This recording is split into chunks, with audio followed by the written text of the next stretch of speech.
बोलो सरस्वती माता की जय। जय जय। अरे बेटा जयकारा हो गई, अब प्रणाम कर माता के। यजमान पूजा तो संपन्न हो गई, अब प्रसाद वितरण करी। जी लाई पंडित दी। जी, जी। ले ली जाइए, आप भी ली। लाई। प्रसाद।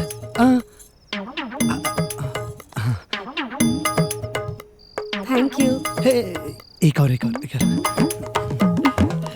Thank you. एक और। नहीं नहीं बस हाँ, ले ले ले, अरे ले ले बहुत बा। अरे भैया हमरो के दा। एक और लेना। ए भैया एगो और दा ना। कितना खाइबे? मोटा के भैंस हो गेल बड़े। हाँ, एक रखे खतरा नहीं। हाँ, आई पुष्पा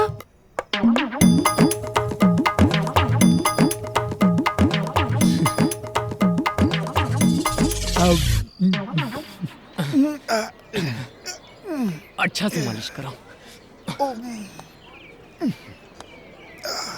ओए जिया पट्टा रे, मार तनी दो चार जो एकदम निकाल पूरा शहरी दर्द कर।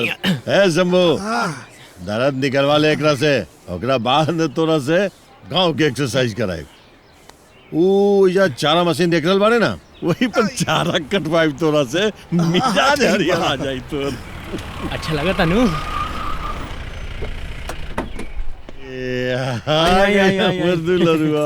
खुश रही। प्रणाम। ए मनु जरा सामान उतार ले आओ तो। अरे गोड़ लगा तो नहीं पाऊंगा। खुश रह। ए शंभू, ये हमार प्यारा प्यारा साले साहब, ये हमार सरहज, इनके बेटी। गोड़ लगा तनी पौना। रे का पाप चढ़ावेलु सरहज जी। अरे तेरा गोड़ छुए के ना, तारा तो गले लगे के चाहिए। वाह पौना रोवा भी ना। ना। अरे रही दे भौना हो गई। मम्मी आ गई। कभी कभी न सरव, तारा किस्मत से मेरा बड़ा जलन हवे। का किस्मत पोले बाड़े तू। अरे शंभू का कहावत है रे, प्रणाम। कौन गाना हमने कहावत नहीं जा।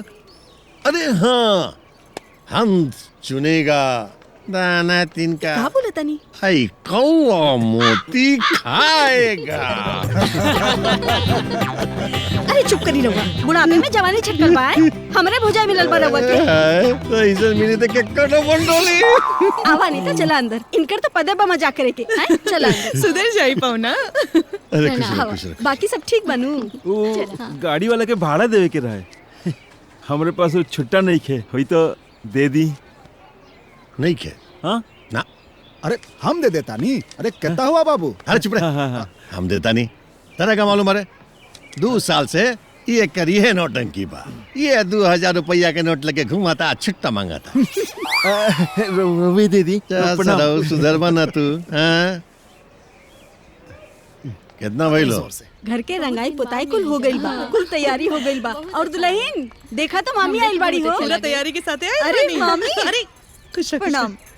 ठीक बाड़ू ना? हाँ? भाभी नमस्ते।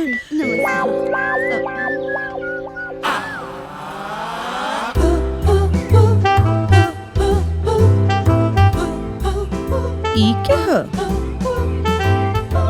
अरे मामी जी, बाबूजी के दोस्त बाड़े ना शंभूनाथ चाचा जी, उनके रे लड़की तुलसी है। हाय। हाय आई हो दादा। ए दीदी चलनी। हाँ चला।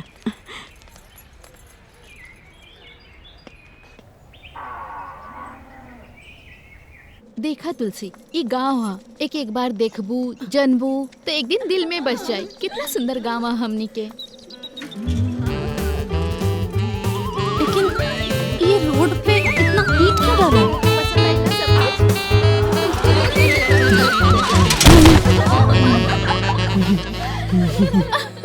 पसंद आई ना ये अंधा है क्या? 22, 25। बड़ा जोश में लगा था पहलवान। पहलवानी करे के बा। हाँ बहुत बढ़िया सोचले बड़ा। तोहनी लोग के देहवो बा एकदम पहलवानी लागे। 33, 34।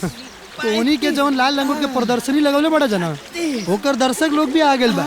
हाँ होने देखा लेकिन के झुंड आ रहल बा। हाँ, हाँ। अरे फिसल गइल पहलवान। अरे रुको पहलवान।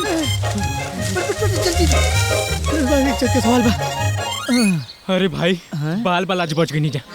न तो आज हमने की इज्जत लुटा गई रही। एकदम ठीक कहता रही तू। हाँ आराम से अरे आराम से देख के। का पटावता रे भैया? अरे अब जकरा के पटावता नहीं उ पटे तब नु। हैं? का कहनी भैया? अरे हम पूछता नहीं कथी के खेत पटावता रे? ऊख ऊख के खेत पटावता नहीं। पटाओ पटाओ भैया। हाँ ऊख ऊख शुगर केन वो जिससे भेली और चीनी निकलता है। भेली भेली अब जैगरी और शुगर। हाँ ऊख का खेत गन्ना गन्ना। ये कब ले जाई हम लोग यार? तनी हेने आवा। ऊख के खेत के इस्तेमाल हम बताओ तनी। भेजा उहो सब चलेला खेत में।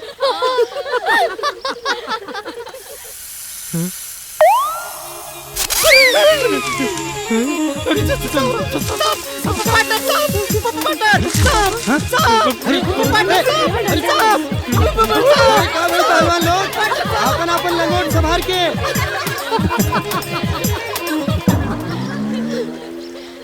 आज थोड़ा मिर्चा कम डरिया लोग। अरे भाई हमार दोस्त शंभूनाथ अब गाँव के निके रह गई, शहरी हो गई बा। तू तो बड़का देहाती बड़ा, हम तो शहरी हैं ना। बानी एकदम ठेठ देहाती बानी। लो लो लो लो बैठे बैठे बैठे बैठे शंभू। अरे प्रिंसिपल साहब आगे नहीं हो? हाँ जी जी प्रणाम प्रणाम प्रणाम प्रिंसिपल साहब। आई आई आई आई आई इनका से परिचय बा? ई शंभूनाथ हमर दोस्त। इनकरा के नहीं जानत हो? तुलसी इंडस्ट्री के मालिक शंभूनाथ जी ना। प्रणाम। बैठी बैठी बैठी। जी प्रिंसिपल साहब। बिहान कॉलेज के एनुअल फंक्शन बा। हाँ हमरा के पता लगल कि रउआ आयल बानी।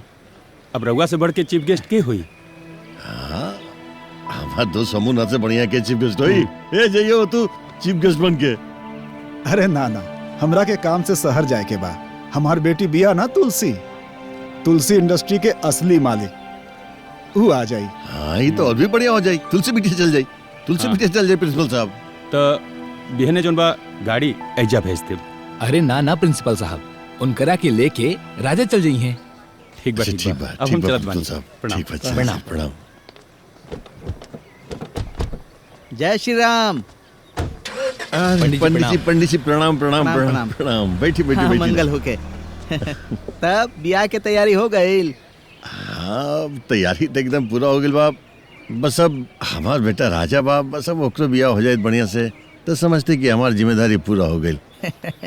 इतना समझ ली कि राउर जिम्मेवारी से मुक्ति दिवावे हम आ गई नी।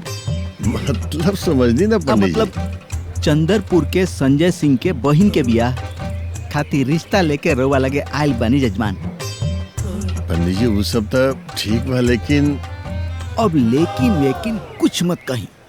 लड़की लाखों में एक बिया, लाखों में। दिल्ली से पीएचडी कैले बिया, नृत्य में पारंगत बिया, संगीत में पारंगत बिया। पंडित जी हम अपना बेटा राजा खातिर एक तो लड़की पसंद कर ले बानी। अच्छा कुछ होके रुकी, हाय देखी, हाय एकर फोटो देखी देखी देखी। हाँ लड़की तब बढ़िया बिया। आज दानो दहेज में कमी ना करी लोग। पंडित जी हम मजबूर बानी। हम तनी सोची ना, हमार बात पर तनी गौर करी। ब्याह शादी में सब सोचल जाला। प्रणाम। हाँ प्रणाम। तनी राजा बाबू के दिखाई ना फोटो हुआ। अरे जब कहत आने के लड़की देख चुकल बाने तो रउआ समझ में नहीं आवत का? हाथ धो के पीछे पड़ गई बानी। ई अपन बेटा राजा के शादी हमार बेटी तुलसी के साथ करी हैं। जी पंडित।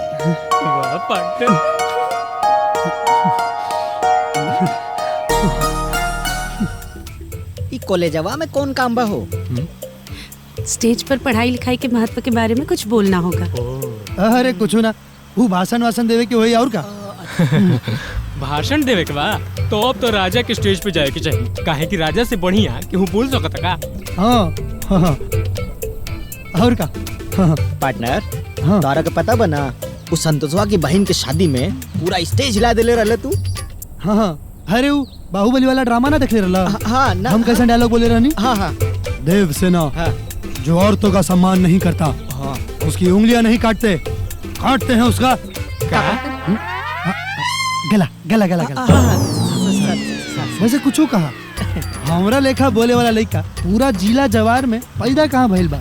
हाँ, हम सोचता नहीं कि हम ना वक्ता बन जाए, वक्ता। अरे न्यूज रीडर बन जाएगी। हाँ प्लीज प्लीज प्लीज, आप लोग जरा शांत रहेंगे, उन्हें गाड़ी चलाने दीजिए। और आप गाड़ी चलाते समय ज्यादा बात नहीं करनी चाहिए। अच्छा, ऐसा होता है क्या? हम तो खाना खाते समय सुने थे। चुप। अच्छा चला, ठीक बा, नहीं बात करेंगे। आज हमारे वार्षिक उत्सव के कार्यक्रम में हमारी आज की मुख्य अतिथि तुलसी इंडस्ट्री की मालकिन सुश्री तुलसी जी हमारे बीच में पधार चुकी हैं। जोरदार तालियों से इनका स्वागत कीजिए। और मैं हमारे गुरु ब्रिजमोहन दास जी से मैं आग्रह करता हूं कि तुलसी जी को पुष्पगुच्छ देकर उनका स्वागत करें। जोरदार तालियों से स्वागत कीजिए। अब हम समय को जाया न करते हुए आज की मुख्य अतिथि सुश्री तुलसी जी से निवेदन करेंगे कि वो बच्चों को अपने शब्दों से अभिषिंचित करें। Please Tulsi ji.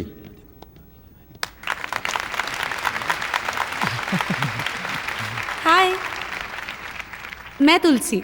Tulsi industries मेरे पापा ने बनाई है और वही उसे संभालते भी हैं।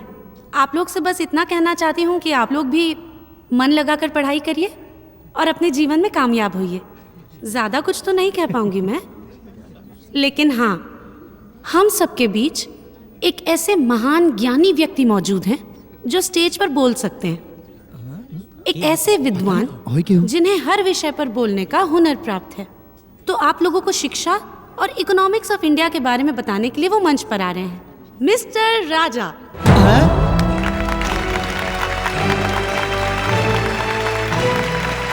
हम आइए आइए राजा जी, आइए प्लीज।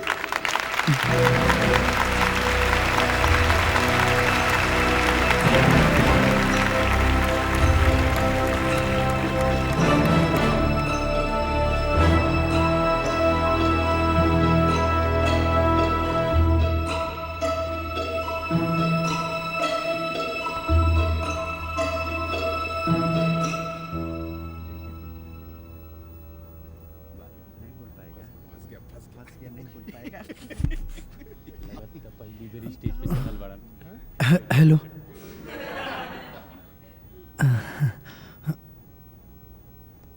नमस्कार। देखिए, आप सब यहाँ पढ़े लिखे लोग हैं। अब मैं क्या बोलूँ? हमने आप सब जैसे ऑफिसर, डॉक्टर या इंजीनियर की पढ़ाई तो नहीं की। हम ठहरे गांव के एक छोटे से किसान जो मिट्टी और गोबर में ही अपनी ज़िंदगी बिताता है। लेकिन एक बात कहें, हमें अपने काम पे गर्व है। भले ही हम बड़ी बड़ी इमारतें नहीं बनाते, भले ही हम लोगों का इलाज नहीं कर पाते, पर वो काम करते हैं जिससे लोगों का सुबह शाम पेट भरता है। आप सब बात करते हैं देश की तरक्की और उन्नति की। हम समझते हैं कि ये रास्ता किसानों की तरक्की से ही होके गुजरेगा। आप जैसे स्कूल के बच्चों को गणित और विज्ञान सिखाते हैं, ठीक उसी तरह बच्चों को कक्षा 1 से ही खेती का भी ज्ञान देना चाहिए। जहां तक बात है इकोनॉमिक्स की, तो मैं ज्यादा तो नहीं जानता हूं, पर इतना जरूर जानता हूं, हम किसान 3-4 महीने की मेहनत से जो मकई उगाते हैं, उसे 20 से 25 रुपए किलो के आसपास बाजार में बेच देते हैं।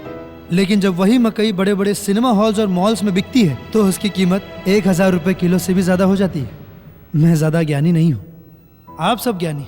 आप सब दिमाग लगाइए और कुछ ऐसी व्यवस्था बनाइए कि जो पैसा सिनेमा हॉल को मिलता है, उसका कुछ भाग किसान तक भी पहुंच जाए।